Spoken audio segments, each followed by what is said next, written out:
hate crimes, that they should not have an automatic policy in place that is just rote is, again, inexcusable.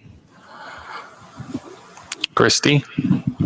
Hi, I am Christy Barnes, and today we learned about an app that is available that you can report things like bullying and things around the campus, around the community.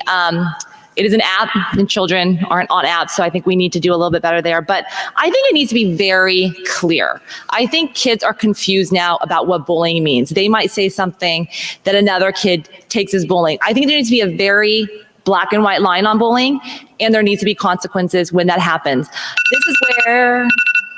Thank you. That was our rapid fire round. So we're at 7:20. So we're going to move into our 30-second close. No, wait. 90-second close. I'm going to draw another picture to see who starts us off. Yep. Take them all. Okay, so I'm going to let the person come up here so they don't have someone else's shoulder in their shot. But you guys got to be good. John. And then we'll rotate as normal. I'll be right here too, just in case. Are you going to guide me? No. I'm going to... Well, you really do have pictures. Look at that. Oops. Hello? Hello, can you hear me? Yeah. Closer. I was privileged enough to meet Derek Jeter last week as well. And his quote to me was, "Competition cures complacency." For years, MiraCosta, Manhattan Beach middle school, elementary schools are always rated as the top tier schools in if not the country, for sure the state. Again, we just said a couple days ago, they came out with reporting the first time ever we were ranked below El Segundo and Redondo Beach. As we talked about, we went from 94% students to 74% students. We talked about the 1,000 students that have left. That equals $12 million. That is why I'm running. We need to change. We can't be complacent anymore. Again, I'm going to use what Amy used last Tuesday.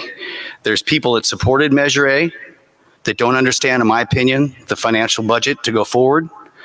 If you don't think we're going into a ridiculous recession in the next 3 to 6 months, wake up. The Federal Reserve is doing exactly the wrong thing to make this an easy, quote, soft landing. If you think things are tough now financially, wait to see what it looks like next year. Christy, Mike, and myself are all brand new, fresh faces, and we're not going to be complacent and sit around. I'm still very concerned about people like Jason Boxer that are still on the board, still using the school address, and no one said anything for over 2 years. Thank you.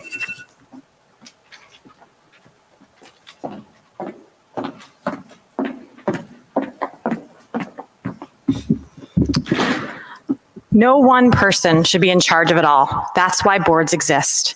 I am seeking a seat at the table in order to participate in the conversation and decision making. Many people here tonight own a business and may or may not have to answer to a board. I would like you to think about who you would want to hold the seats on a board overseeing your business. Would you want people who have never worked in your field? If you own a retail business, would you want someone who has never stood behind the register? Would you want a board whose primary goal was to reduce expenses, even if it meant decreasing the value of your product or service? If I owned a business and had to answer to a board, I would hope that each and every one of those board members brought value and their expertise to my business. I would hope the board members understood what it takes to get through the day-to-day.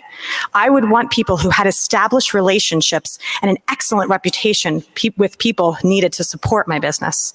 I would hope they wanted to protect the integrity of my product or service and support my core goals. At the end of the day, public education is a business. It is the business of educating our children, training our future business owners, and inspiring our future leaders. I am a person with 20 years of experience in education. I understand the ins and outs at every level. I have established relationships with key partners. I will add value, protect the students, and I have a vision for the future of MBUSD. I hope you share in my vision for growth and protecting our schools. If you do, vote Wish Weinstein as one of your votes on November 8th.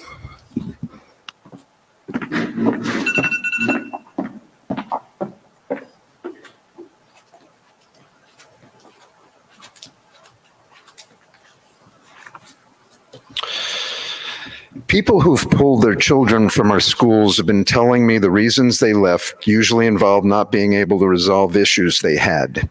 They felt completely ignored, and that was troubling to hear, but the next thing troubled me much deeper. When I asked if I could use their name when sharing their story, I was met with the same chilling answer from almost everyone. I'm afraid of the repercussions in the community if I speak out. Their children asked them not to get involved in issues in the classroom for fear there will be a price to pay. As I mentioned before, 3 residents voicing their approval of the job the school board was doing were issued cease and desist letters by attorneys paid for by taxpayers. Those of us who are against Measure A were publicly called out as not caring about children, lying, spreading fear, hate, and ignorance. Dr. Christy Norvell, past principal at Pacific School for 21 years, is friends with many teachers at different schools. Even tenured teachers tell her they are afraid of the retribution they will face if they come forward to voice their concerns about some of the recent changes in our schools. The message is clear and unmistakable. Disagree with us and you will be silenced or verbally attacked. This culture will stop under new leadership. Nobody in our district or our community should ever be afraid to speak up, period.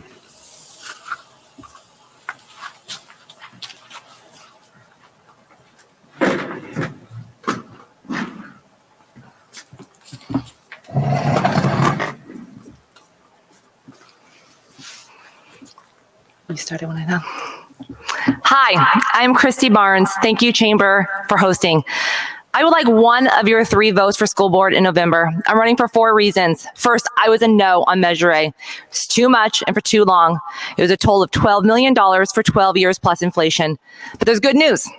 We don't need extra parcel tax money right now. We actually have an $8 million surplus. No teachers are being let go and no programs are being cut. If we need a future parcel tax, I will proactively work with the city council and the entire community to determine an acceptable target. I will lay out exactly how the new tax revenue will be spent. Number 2, let's go back to the basics. Let's go math, reading, writing, arithmetic, and let's take all politics and ideologies out of the classroom and out of the teachers. Third, we must bring enrollment back up. Enrollment is down more than 22% in a decade. I will work to bring these 1,000 families back to USD. This improvement alone will bring back $12 million. Instead of analyzing exit views after the families disappear, I will work with the families to address their issues to stay in the district. I will listen to the families the first time. Fourth, school safety is another top priority. I've served on the Grandview Safety Committee for 6 years. We are a district role model for safety best practices. They know I'm a leader in school safety. I want every school to be as safe as Grandview is. I will do a good job for parents and taxpayers. I'm a fresh face needed on this board. Please vote for change. Vote Christy Barnes on November 8th. Thank you.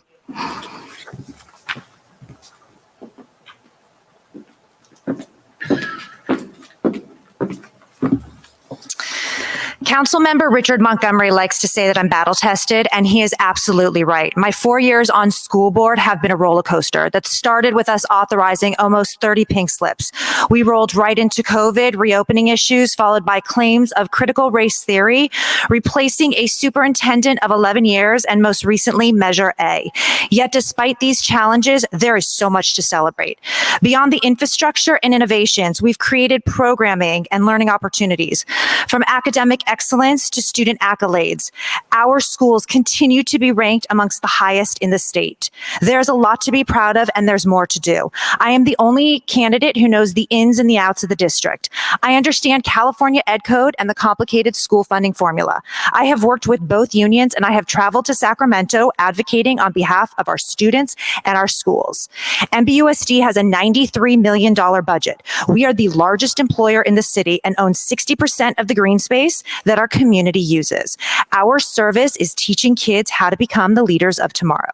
The bottom line is MBUSD is excellent, but there's always room for growth. Let's continue to push for academic excellence. Let's maintain a prudent budget. Let's examine resources for infrastructure needs. Let's collaborate, and let's prepare every student for success. Experience will matter when taking the district to the next level. You have 3 votes in November. I hope Jen Fenton is one of them.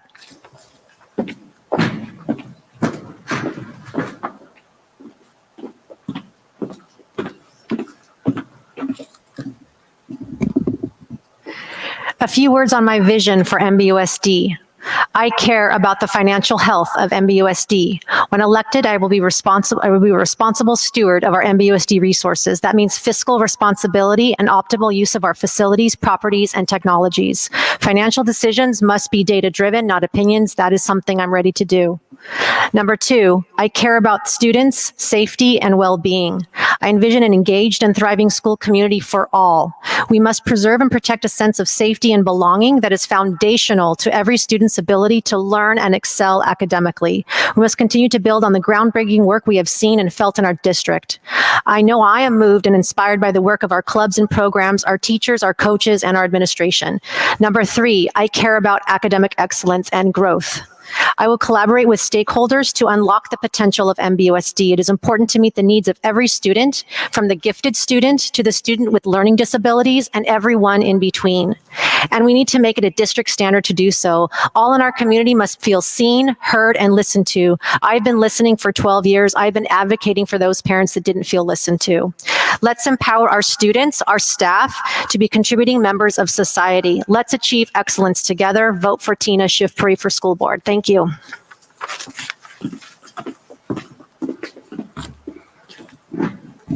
And that concludes our candidates forum. Thank you all for attending.